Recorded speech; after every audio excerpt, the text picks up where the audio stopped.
Welcome to Spinning Back Clique, where each week here at MMA Junkie, we take a spin through the biggest stories in MMA. I'm your host, Gorgeous George, and with me, as always, some of the best MMA minds in the world. We got Matt Wells from the Big D, Dallas, Texas. Junkie Radios goes here in Sin City, and of course, Mike Vaughn always holding it down in Toronto. Cold coffee on the ones and twos. All odds courtesy of Typico Sportsbook. Let's get to it. All right, fellas, it's fight week. And this week has a splendid card with two major titles being contested in the main event of UFC 273. Alexander Volkanovski defends his UFC featherweight title against the Korean zombie, Chan Sung Jung. The 33-year-old Volkanovski is a huge favorite in the neighborhood of minus 850. Zombie comes back at plus 500. Volk has two title defenses to his resume, some big wins over some big names, and a shiny 23-1 record. If he should win on Saturday, where does that put him in the conversation for the best 145-pounder to ever compete in MMA? 4 minutes are on the clock. Matt, you're leading off. Well, a lot of people will have a lot of recency bias if that happens, but the fact of the matter remains is that he will be behind Jose Aldo still, just by sheer number of title defenses. That's where we're going to be. He will surpass Max Holloway, in my opinion. Clearly at this point, because I think some people still consider Max to be above him, but he already has 2 wins over him. And then he will tie him in title defenses as well at 3. So you got to put him past Max, but how can you pass Jose Aldo with 7 title defenses? I think he's got a lot more work to do to be considered the best overall, but certainly the best of this era in terms of featherweights if he, should get it done against Korean Zombie. All right. So Matt, holding strong, it seems for you to for that impression to last longer. It's all about the title defenses and what they've done after acquiring the title. Goes, how about you? What say you? Man, I think naming Volkanovski the GOAT, it kind of feels strange because he's done it somewhat in a relatively short amount of time, right? For the most part, whenever you do this, like this is kind of a what have you done for me lately sport, but when it comes down to breaking these things down, you really have to be meticulous. And we'll go all the way back to Pride if we have to prove a point. So if you're going to dissect Volkanovski, I think the main thing that stands out here are the 2 wins over guys that are going to be in that discussion. Like Matt said, Holloway, that's a big one, definitely for sure. And Jose Aldo's a big one as well. Even Connor's name kind of gets thrown out there, but no title defenses. And I know we're not talking about who the greatest champ was, but that's part of all this. So you have to eliminate him. Volkanovski, he's had some scary moments. He has shown some vulnerability. You saw what happened with Brian Ortega. So I just feel like there's more questions to be answered here. You have to cover a big amount of time for your name to be thrown out there. And, Volkanovski, he had to do a rematch. That's part of it. So the more that he acquires these names, I think the closer he'll get to it. But right now, I think it's really difficult to give him that because you look at Jose Aldo and you've seen what he's done. The title defenses, it's so hard. But I think even Jose Aldo knows that if Volkanovski continues to fight like this and even gets better along the way, which it seems like he's doing, I think it's just a matter of time before we kind of melt all this down and we give that title over to Alexander Volkanovski. He's on his way. He's not there yet, though. Man, the guy's putting Volkanovski to the test. I love it. All right, Mike Bond, what are your thoughts? You got about 80 seconds left. Yeah, I agree. He's right there. I mean, like we are at the point where we're almost splitting hairs. You look at some of the head-to-head wins. Obviously, Volkanovski has 2 wins over Max Holloway. He has a win over Jose Aldo. So that says a lot right there. And then you see he's beaten Chad Mendes in a great fight. Mendes, in my book, still one of the probably top 7 best featherweights ever. So his resume is pretty incredible. 20 consecutive victories, 10-0 in the UFC. Like this is all pretty rare, unique stuff. Of course, we're talking about him not just against like any normal fighters when it comes to this head-to-head. It's some of the greatest fighters in the history of the sport in Aldo and Holloway. So it's a stiff task to be able to overcome and kind of dethrone those guys off the top of the mountain. But he is doing everything you could possibly ask. He's winning the fights, minus the Max Holloway close decisions rather convincingly. He's going out there being entertaining. So I think he's putting the whole package together. And if he continues this trend, he beats Korean Zombie. If he wins the 3rd Holloway fight, if they do that, especially, I think, all all things are firing in his direction in terms of taking that featherweight GOAT status. So as long as Volkanovski stays on track and keeps doing what he's doing, I think it's just a matter of time till we have to give him that claim of being the featherweight GOAT. All right, good stuff, guys. We'll have to discuss it more after the weekend. Let's see what happens. He definitely has a formidable foe in front of him. In the co-main event of UFC 273, Aljamain Sterling defends his UFC bantamweight title against former UFC bantamweight champion Petr Yan. As you recall, the first fight ended via the disqualification of Yan after an illegal strike. The 32-year-old Sterling has not fought since that fight and has endured tons of criticism along the way because of the way he acquired the belt. Though it was a just call, it also came on the heels of a fight that was not going Sterling's way. Would a dominant win for Sterling erase all that and give the man some proper respect? Or if Yan wins, and he dominates Sterling, how will that affect Sterling's reign? How will we think of Sterling's reign? A lot riding for the champion, who is a plus 340 underdog, and FYI, Yan's odds are minus 500. Goes, it's on you. 4 minutes. It really is unfortunate that Sterling gets picked on for what happened. I mean, it wasn't his fault. It was an illegal move. That's the name of the game. We have to deal with the results. The flip side is you can't pretend like things weren't going your way. And Aljamain Sterling has done a really good job of kind of admitting that things weren't really going his way. It wasn't his greatest moment, but at the same time, not making it sound like he didn't deserve to be there. He definitely deserved to be there, okay? So no matter what, if you look at it, Aljamain Sterling, I think those odds are a little off. I think he does have a better chance in this fight. I really think that he can gain a lot of people's respects with just the win. I don't know that he has to be completely dominant. If he is dominant, it's still not really going to erase the fact that we probably have to put these guys in that same realm of Volkanovski and Max Holloway, where we still need that third fight despite 2 wins on one side to kind of really know exactly where we're at. If Aljamain loses, then it comes down to the way he loses, right? If he gets completely demolished, then yeah, I think even Aljamain Sterling would admit this reign probably wouldn't set too well in the record books. But I think he would admit it. It just, if it's a competitive fight, I think we'll all just kind of look at that era, the Aljamain Sterling era, as something that happened. But who knows? Maybe down the road we could ask for that third fight. But really, it comes down to the way he would lose. I think he has a good chance in this one. I think he can make a lot of adjustments in this game, but I still feel like it might be Petr Yan's night. All right, Mike Bond, I want to get your thoughts on this. I know it can go somewhere in the middle too. It could be very competitive. Not someone has to dominate the other, but I guess I was going to the extremes, and let's pick that part. Let's pick that apart. What do you think, Mike?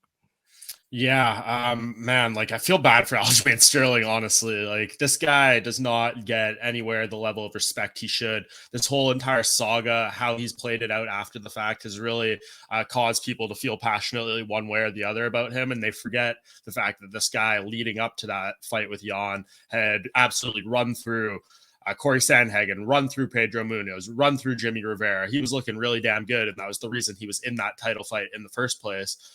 So I think we need to remember that and know that he's being pretty straightforward, that, if you believe his reasoning of why he wasn't really fully there and maybe at his best the night of the first Yan fight, maybe there's some validity and we're going to see him at his very best. He's had a neck surgery that he says has allowed him to loosen up a lot more. So this is going to be really a do or die kind of fight for Aljamain Sterling. It's going to allow him to prove if that was just his off night and how good he really is now that he seemingly has no excuses for this one. So if he loses this, I think it's more just a product of knowing he's really good and then knowing Petr Yan is really, really good. I've been high on this guy since day one, basically, of him coming into the UFC, and him winning is not an indictment on Aljamain Sterling being bad or anything like that. So people may frame it that way, but I think we need to precurse going into this week that Aljamain Sterling is very good. Petr Yan is very, very good. And no matter what way this fight goes, both these guys are top 3 in the world in this weight class, and we need to respect them as such.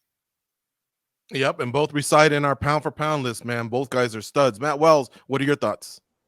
It's going to be a much better fight, I expect, for Aljamain Sterling this time around. I expect him to come in much better shape, get those nerves out of the way. I think that's part of the problem in the first fight, is that he got caught up in the moment of, I'm finally getting my title shot. Like Mike said, 5 straight wins to get to that point. And then you get there and you kind of falter a little bit. You had good moments early, but then you gassed out, and Petteryon, who was a cardio machine, just started taking over slowly but surely. Then the illegal knee happened. And then, I love the way that he's handled it after the fact, but I expect him to come in more prepared than he's ever been for any other fight in his career. And hopefully it shows out. I mean, this time it's going to be in front of a crowd too, so that could be another element that changes the dynamic of this rematch here. But I expect Aljo to perform a little bit better this time around. I can't wait. I cannot wait. 2 title fights this Saturday. That's the co-main event. Let's talk about the featured bout. So UFC 273 has one hell of a featured bout in Gilbert Burns versus Khamzat Chimaev. Everyone's talking about it, except what most people are talking about are the odds. Chimaev, undefeated at 10-0, 4-0 in the UFC, is a minus 550 favorite. Burns comes back at plus 370. Let's not forget Burns is a former title contender who's 7-1 since December of 2018. His only loss is to the current pound-for-pound king, Kamaru Usman. Is Chimaev that good, or did the odds makers fumble the ball here and disrespect Burns? Explain the hype, please. Mike Bond, start it off. I mean, how much more can I explain it than, kind of pointing to just what we've seen so far? I mean, everyone who's trained with Khamzat Chimaev, everyone who has known his mentality, the things you hear like Darren Till now saying after spending quite a bit of time with him, it seems like this guy is as good as everyone's perceiving him to be. The performances in the UFC, I mean, 254 strikes landed to 2 strikes absorbed through 4 UFC fights. These are insane numbers, but the level of competition just isn't enough to know exactly how good it is. We've seen this time and time again in the UFC with guys who get hyped. They beat guys that are lower down the tier, and Li Jingliang, Gerald Meerschaert, those are solid wins, but they sure as hell ain't Gilbert Burns and haven't accomplished what he has. So this is going to be the one that really tells us. I mean, it seems like everyone thinks he's as good as it's perceived to be.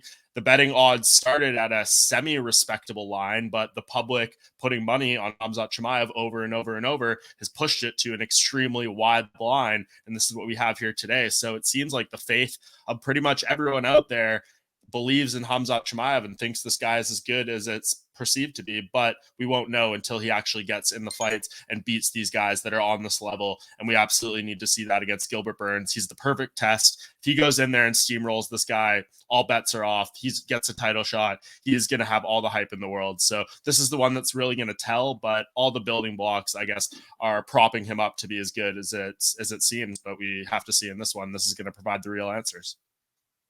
All right, good stuff, Mike. Matt Wells, just like Justin Bieber's biggest fans, are you a believer?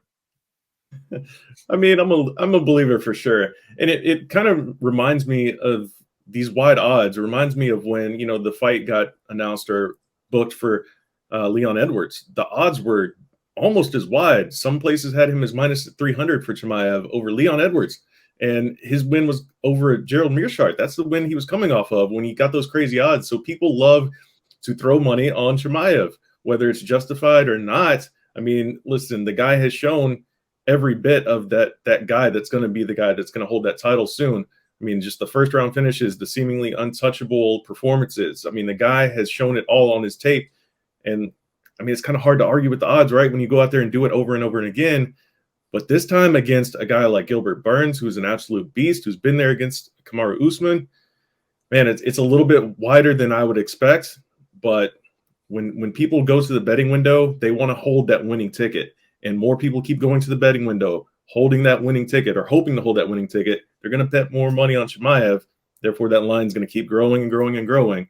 So if people want to see that line go smaller, go to the betting window, put some money on Gilbert Burns there. But, man, if he goes out there and starches Gilbert Burns in the first round, I mean, we're going to be having a whole different conversation next week. Good stuff there. All right, Goes, what are your thoughts, man? And quick shout out to our colleague Danny Segura, who did a piece with Gilbert Burns. He's putting in the work. Yeah, Danny, I mean, if you look at what Gilbert Burns did in that workout, that's the one thing about Gilbert Burns is you always know he's going to give you a good camp. He's going to give you a good effort in the fight. So for him to get, bet it down all this high, I mean, it's somewhat downright ridiculous, guys. And the guys made good points. It really just comes down to when you're making bets, you kind of go through this checklist of common opponents, paths to victory, how they look against certain styles, how they handle themselves in the later rounds. There's too many question marks there for Chimaev. We just don't know. I'm not saying he's not capable of those things. We just don't know. We don't have the sample size to kind of to say that he deserves that type of number. COVID, what did that do to his body? There's just so much with Gilbert Burns. I think there's upside if you want to play him, but Chimaev has proved he's pretty badass, man. Don't forget Juliana Pena and what happened there with those odds. You never know, guys. That's true. Good point. All right.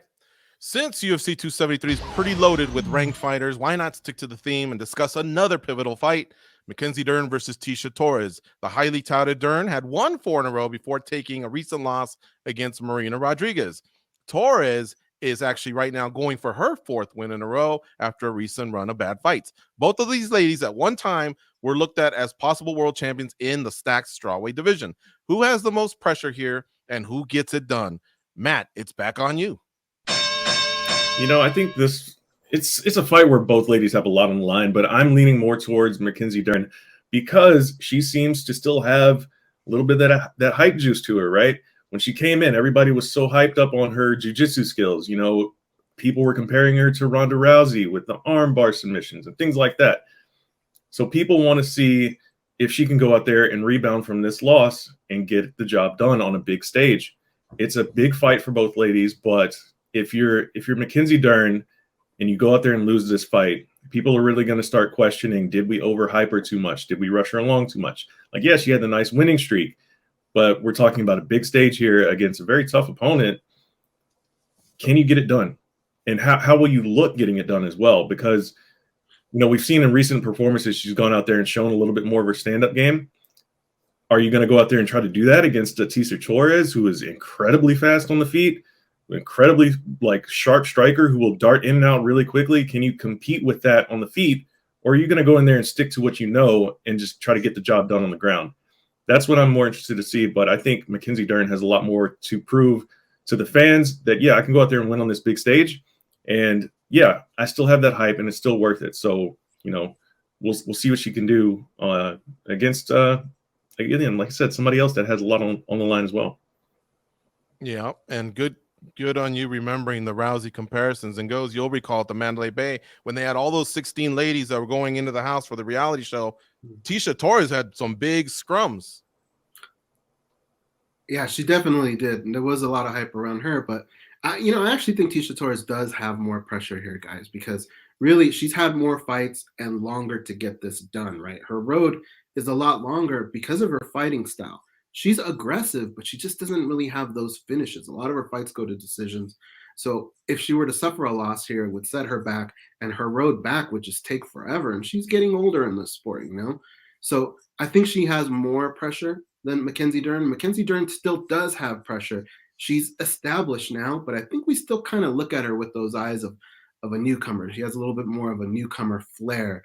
There's a lot of hype behind Mackenzie Dern, but you could tell that the hype is just kind of slipping away. And now we know that we have a really good mixed martial artist because she improves with every fight.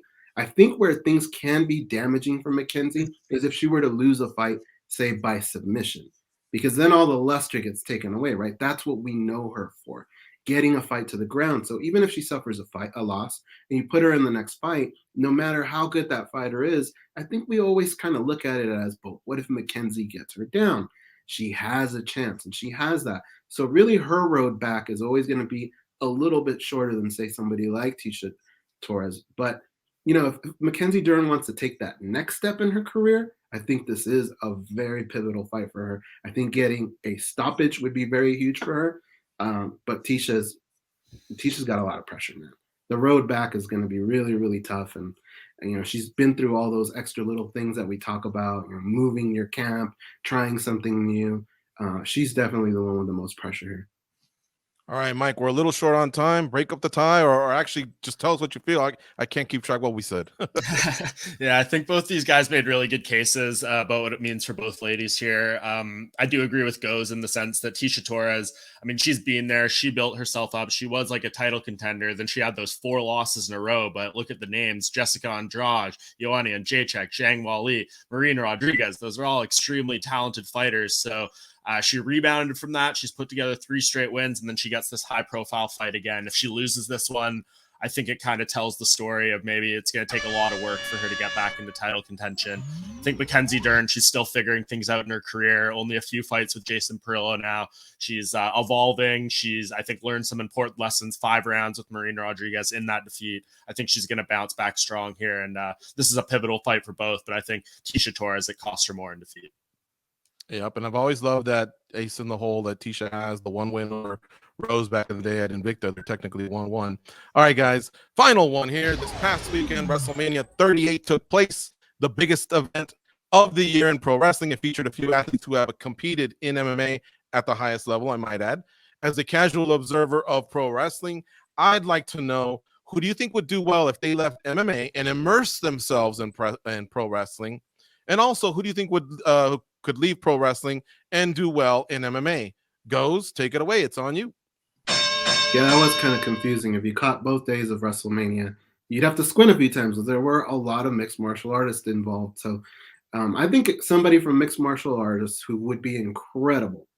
And I say would be, I should be saying will be, because I feel like this is going to happen one day.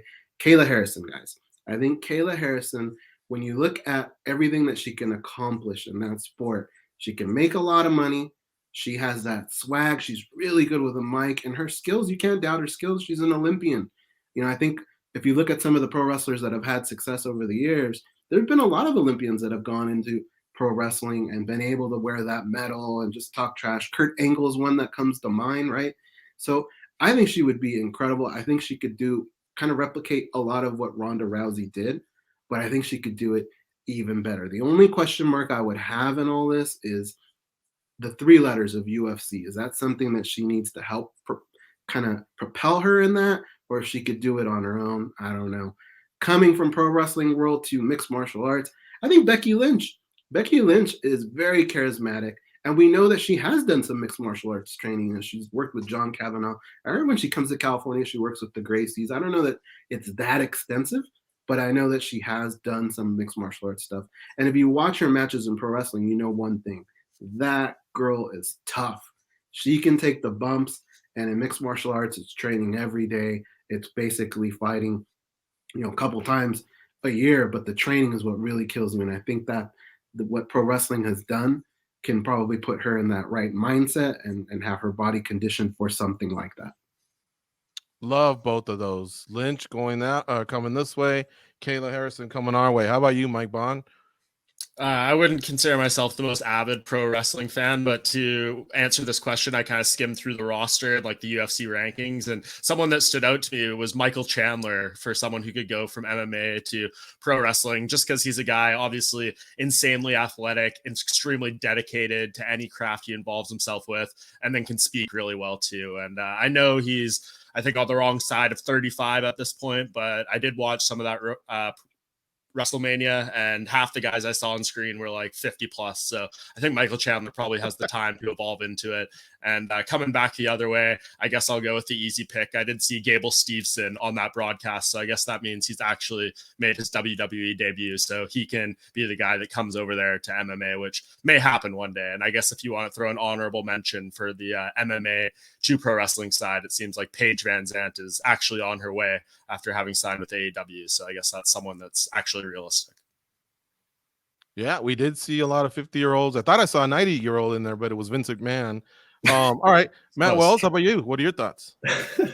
So for me, I'll go with a MMA to WWE first. And I'm going to go with someone who is very charismatic, who is an incredible dancer. He knows how to get the crowd involved in everything he does. And I'm talking about Israel Adesanya. He's got the size as well. He's a big guy. We've seen that he can bulk up to 205, right? So just imagine if he dedicated to filling out that physique for a WWE run. I think he could do some incredible things on the mic and help create some incredible storylines on that end.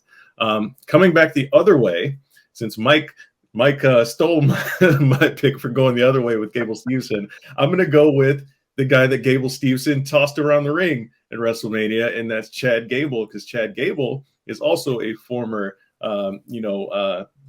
freestyle wrestler as well, high level at that. So he could probably go. He's a little bit older. He's 36, but he could probably go if you threw him into a UFC fight. I think he could do pretty well. But of course, as we've already mentioned, there was a number of former UFC competitors in the WrestleMania ring this past weekend, so they've got a lot to choose from. Yeah, and to be fair, Pat McAfee, Logan Paul, and Johnny Knoxville all held their own, and they definitely don't have years of training. If I can throw one in there, I thought Phil Davis. I wish he would be a little bit more lively on the mic, but I think he's got the body and build and the wrestling. Maybe he could make some sort of a transition, give us a Mr. Wonderful 2.0. Anyway, good stuff as always, guys. And of course, here on MMA Junkie, we got you locked and loaded all week for Fight Week UFC 273. Don't forget, Goz and I doing the watch along here on MMA Junkie on Saturday, 8 p.m. Eastern. And we'll recap all that next week here on the Spinning Back Clique.